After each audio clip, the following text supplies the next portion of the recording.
ശ്രീ സേനാപതി വേണു, ഇവിടെ കേണൽ ഡിനി അല്പസമയം മുമ്പ് പറഞ്ഞൊരു കാര്യമുണ്ട്. ജമ്മുകാശ്മീരിൻ്റെ ആ ഒരു മാറിയ ചിത്രത്തിന് ഏറ്റവും ലളിതമായ ഉദാഹരണം, ഏറ്റവും സുതാര്യമായ ഉദാഹരണം അവിടുത്തെ വിനോദസഞ്ചാരികളുടെ തിരികെ വരവ് തന്നെയാണ്. ഏകദേശം 50,000-ഓളം വിനോദസഞ്ചാരികൾ തന്നെ, 2 കോടിയിലധികം വിനോദസഞ്ചാരികൾ അവിടെ വന്നു പോയിട്ടുണ്ടെന്നാണ് കണക്ക്. അതിൽ അനവധി വിദേശികളുണ്ട്. വിദേശ രാജ്യങ്ങൾ പോലും ജമ്മു കാശ്മീരിൻ്റെ ആ ഒരു മാറിയ സാഹചര്യത്തെ അത്രമേൽ ഹൃദയത്തോടെ സ്വീകരിക്കുന്നതിന് വേണ്ടി മനസ്സിലാക്കാൻ, അങ്ങനെയുള്ള ഒരു സംസ്ഥാനത്ത്, അങ്ങനെയുള്ള ഒരു നാട്ടിൽ എന്തിനു വീണ്ടും വിഘടനവാദം തിരികെയെത്തിക്കണം, എന്തിനു വീണ്ടും ഭീകരവാദം തിരികെയെത്തിക്കണം? ഇവിടെ ഏറ്റവും പ്രത്യേകത നാഷണൽ കോൺഫറൻസും PDPയും പ്രകടന പത്രികയിൽ ഈ ആർട്ടിക്കിൾ 370 തിരികെ വരും എന്ന് പറഞ്ഞപ്പോൾ കോൺഗ്രസ് അതിൽ നിന്ന് മാറി നിന്നു. അത് ഒരുപക്ഷെ ആ ഒരു തിരിച്ചറിവ് കൂടിയല്ലേ? പക്ഷേ ഉറക്കെ പറയാൻ, ജനങ്ങളോടത് തുറന്ന് സമ്മതിക്കാൻ വല്ലാത്ത മടിയല്ലേ? അല്ല, ആർട്ടിക്കിൾ 370 ഇനിയിപ്പോ തൽക്കാലം അത് തിരിച്ചു കൊണ്ടുവരാൻ പറ്റില്ല എന്ന് എല്ലാവർക്കും അറിയാമല്ലോ. അതിപ്പോ ഫാറൂഖ് അബ്ദുള്ള വിചാരിച്ചാലോ, എന്താ പറഞ്ഞ മുഫ്തി മുഹമ്മദിന്റെ മകള് മെഹബൂബ മുഫ്തി മുഹമ്മദ് വിചാരിച്ചാലോ അതൊന്നും ആർട്ടിക്കിൾ 370 എന്താ പറഞ്ഞ അതിനെ ഇനി തിരിച്ചു കൊണ്ടുവരല് അതൊന്നും നടക്കുന്ന കാര്യമല്ല. ഇവിടെ നമ്മൾ ചർച്ച ചെയ്തതിന്റെ കശ്മീരിന്റെ സ്റ്റേറ്റ്ഹുഡിനെ കുറിച്ചാണ്. സംസ്ഥാന പദവി തിരിച്ച് കിട്ടുക എന്നുള്ളത്, അതാണ് ഈ തെരഞ്ഞെടുപ്പിൽ റഫറണ്ടമായിട്ടും അവിടുത്തെ കക്ഷികൾ കാണുന്നതായിട്ടാണ് ഞാൻ മനസ്സിലാക്കുന്നത്.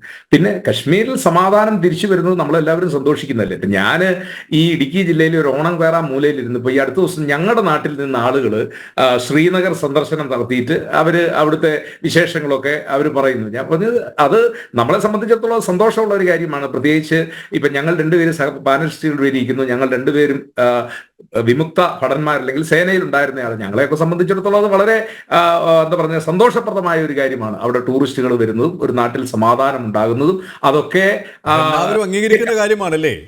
അല്ല ഞാൻ പറഞ്ഞില്ലേ, അത് ഇവിടെ മാത്രമല്ലല്ലോ. ഇപ്പൊ പഞ്ചാബിൽ പ്രശ്നങ്ങളുണ്ടായി, ദീർഘകാലം പഞ്ചാബ് ഇവിടെ ജമ്മു കാശ്മീരിന്റെ ഒരു അവസ്ഥ അറിയാം. താങ്കൾ നേരത്തെ പറയുകയുണ്ടായി, കേരള ഡിനി അടക്കം പറയുകയുണ്ടായി, വെടിയൊച്ചകൾ നിലയ്ക്കാത്ത ഒരു താഴ്വരയിൽ നിന്നാണ് ആ ഒരു സാഹചര്യം അപ്പാടെ മാറി ജനങ്ങൾ സ്വസ്ഥമായി, നേരത്തെ ജിഷ്ണു പറഞ്ഞതുപോലെ തന്നെ അവരൊക്കെയും ഈ വോട്ട് നാളെ സമ്മതിദാനാവകാശം വിനിയോഗിക്കുന്നവരൊക്കെയും നാളെ അതിനുള്ളൊരു കാത്തിരിപ്പിലാണ്, അതിനുള്ളൊരു ആകാംക്ഷയിലാണ്, അതിനുള്ള സന്തോഷത്തിലാണ്.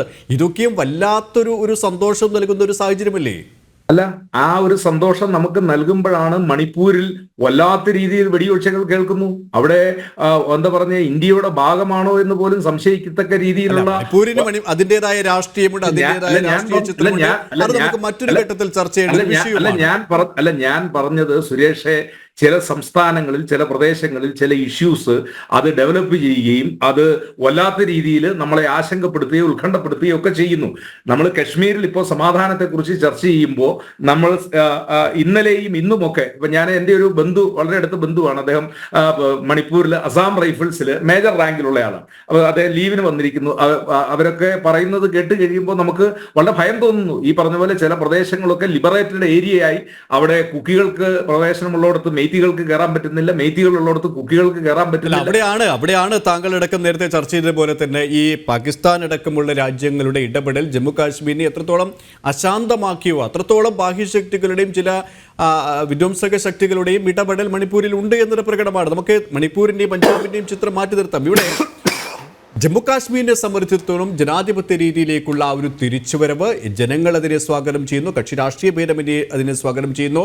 ലോകരാഷ്ട്രങ്ങൾ തന്നെ സ്വാഗതം ചെയ്യുന്നു. അതിൽ നിന്ന് നമുക്ക് മാറി നിൽക്കാൻ കഴിയില്ല കോൺഗ്രസിനോ നാഷണൽ കോൺഫറൻസിനോ PDPക്കോ, അല്ലേ? അല്ല, അത് അവിടുത്തെ രാഷ്ട്രീയ പാർട്ടികൾക്കോ കോൺഗ്രസിനോ ഒരു കാരണവശാലും മാറി നിൽക്കാൻ കഴിയില്ല. പക്ഷെ എന്നെ അവിടെ ഉത്കണ്ഠപ്പെടുത്തുന്ന ഒരു കാര്യമുണ്ട്. അത് എഞ്ചിനീയർ റഷീദ് എന്ന് പറയുന്ന ഒരാളുടെ പാർട്ടിയുടെ പേര് അവാമി കൂട്ടിയ ഒരു പേരാണ്. ഒരുപക്ഷെ ജിഷ്ണുവിനോട് ചോദിച്ചാൽ അവിടെ കശ്മീരിൽ നിന്ന്. അപ്പൊ ഞാൻ പറഞ്ഞത് അത് ഒരു മുഖ്യധാരയിലുള്ള പ്രവർത്തനമല്ല. അപ്പൊ ഹൂറിയത്ത് കോൺഫറൻസും അതിന്റെ നേതാക്കന്മാരും ഒക്കെ ഏതാണ്ട് പത്തി മടക്കി നിൽക്കുകയാണ്. പക്ഷേ ഈ എഞ്ചിനീയർ റഷീദിന്റെ ഒരു കടന്നുവരവ് അത് നമ്മൾ ആശങ്കപ്പെടേണ്ടതാണ്. കാരണം അവരുടെ ഒരു വാദം എന്ന് പറയുന്നത് ഇന്ത്യയുടെ ദേശീയതയിൽ ചേരുന്നതിനോ അല്ലെങ്കിൽ ദേശീയതയോട് ചേർന്ന് നിൽക്കുന്നതല്ല. അപ്പൊ ഞാൻ പറഞ്ഞു വന്നത്, കശ്മീരിൽ നമ്മൾ എല്ലാവരും ആഗ്രഹിക്കുന്നത് സമാധാനപരമായ തെരഞ്ഞെടുപ്പ്. പണ്ട് 1984 കോൺഗ്രസിന്റെ ദേശീയ ജനറൽ സെക്രട്ടറി ആയിരുന്നു അന്ന് നമ്മുടെ പിന്നീട് രാഷ്ട്രപതിയായ ശ്രീ KR നാരായണൻ. അപ്പം പഞ്ചാബിലെ തെരഞ്ഞെടുപ്പ് കഴിഞ്ഞതിന് ശേഷം അദ്ദേഹത്തോട് പത്രക്കാർ ചോദിച്ചു എങ്ങനെയാണ് ഇലക്ഷൻ റിസൾട്ടിനെ കുറിച്ച്. അപ്പൊ അദ്ദേഹം പറഞ്ഞൊരു വാക്കുണ്ട്, we are not bothered about election result, our anxiety is over with the end of poll. ഞങ്ങളവിടുത്തെ തെരഞ്ഞെടുപ്പിന്റെ ഫലത്തെക്കുറിച്ച് ഇപ്പൊ ഞങ്ങൾ ജയിക്കുമോ അവർ ജയിക്കുമോ എന്നുള്ളതല്ല, അവിടെ സമാധാനപരമായിട്ട് ഇലക്ഷൻ നടന്നതോടുകൂടി ഞങ്ങളുടെ ഉത്കണ്ഠ അവസാനിച്ചു എന്നുള്ളത് അന്ന് അദ്ദേഹം പറഞ്ഞത് ഞാൻ ആവർത്തിക്കുകയാണ്. കശ്മീരിനെ സംബന്ധിച്ചിടത്തോളം ഇന്ത്യൻ നാഷണൽ കോൺഗ്രസ് ഞങ്ങൾ തെരഞ്ഞെടുപ്പ് വിജയ പ്രതീക്ഷയിലും ഭരണത്തിലേക്ക് കടന്നു വരാൻ കഴിയും എന്നുള്ള ശുഭാപ്തി വിശ്വാസത്തിലാണ്. അതോടൊപ്പം നമ്മൾ പറയുന്നു ഈ തെരഞ്ഞെടുപ്പ് റിസൾട്ടുകൾ എന്തുമായിക്കൊള്ളട്ടെ, സമാധാനപരമായി കശ്മീരിലെ ഇലക്ഷൻ അത് ജനാധിപത്യ പ്രക്രിയ അത് പൂർത്തീകരണത്തിലേക്ക് വരുന്നു.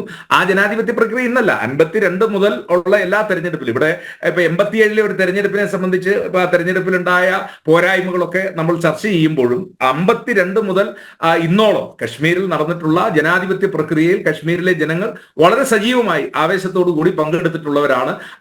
അപ്പം ഒരു കാരണവശാലും പാകിസ്ഥാന്റെ വിഘടനവാദത്തെ ഒന്നും അവിടെ പൂർണ്ണമായിട്ടും അവിടുത്തെ ജനങ്ങൾ അംഗീകരിച്ചവരോ ഒന്നുമല്ല. അവരെല്ലാ കാലഘട്ടത്തിലും അതിനെ നിരാകരിച്ചിട്ടുള്ളതാണ്. അതുകൊണ്ടാണ് കഴിഞ്ഞ കാലങ്ങളിലെല്ലാം താങ്കൾ പറഞ്ഞൊരു യാഥാർത്ഥ്യമുണ്ട്, എല്ലാ ജനങ്ങളും അതിനെ അംഗീകരിച്ചതല്ല. പക്ഷേ അംഗീകരിച്ച പാകിസ്ഥാന്റെ ആ ഒരു വിഘടനവാദ നയത്തെയും രാജ്യത്തിനുള്ളിലുള്ള വിധ്വംസക ശക്തികളുടെയും നയത്തെയും പൂർണ്ണമായും സ്വാഗതം ചെയ്ത ഒരു വലിയ ജനവിഭാഗം അവിടെ ഉണ്ടായിരുന്നു. അതുകൊണ്ട് തന്നെയാണ് അവിടുത്തെ പാകിസ്ഥാന്റെ ഇടപെടലിനെ കൃത്യമായ രീതിയിൽ അവിടെ ഒരു വളക്കൂറുള്ള ഒരു മണ്ണൊരുക്കിയത്. അതിന് UPA സർക്കാരും കോൺഗ്രസ് സർക്കാരും കാരണമായിട്ടുണ്ട്, മാറി മാറി ഭരിച്ച സർക്കാരുകൾ കാരണമായിട്ടുണ്ട് എന്നൊരു യാഥാർത്ഥ്യമുണ്ട്. പക്ഷേ ആ ഒരു ചിത്രമാണ് മാറിയത്. താങ്കൾ പറഞ്ഞതുപോലെ തന്നെ ഭൂരിപക്ഷം വരുന്ന ജനത ഇപ്പോൾ ജനാധിപത്യത്തെ സ്വാഗതം ചെയ്യുന്നു, ഭാരതത്തിൻ്റെ കേന്ദ്ര സർക്കാരിൻ്റെ ആ നയത്തെ സ്വാഗതം ചെയ്യുന്നു. അതാണ് മാറിയ ചിത്രം.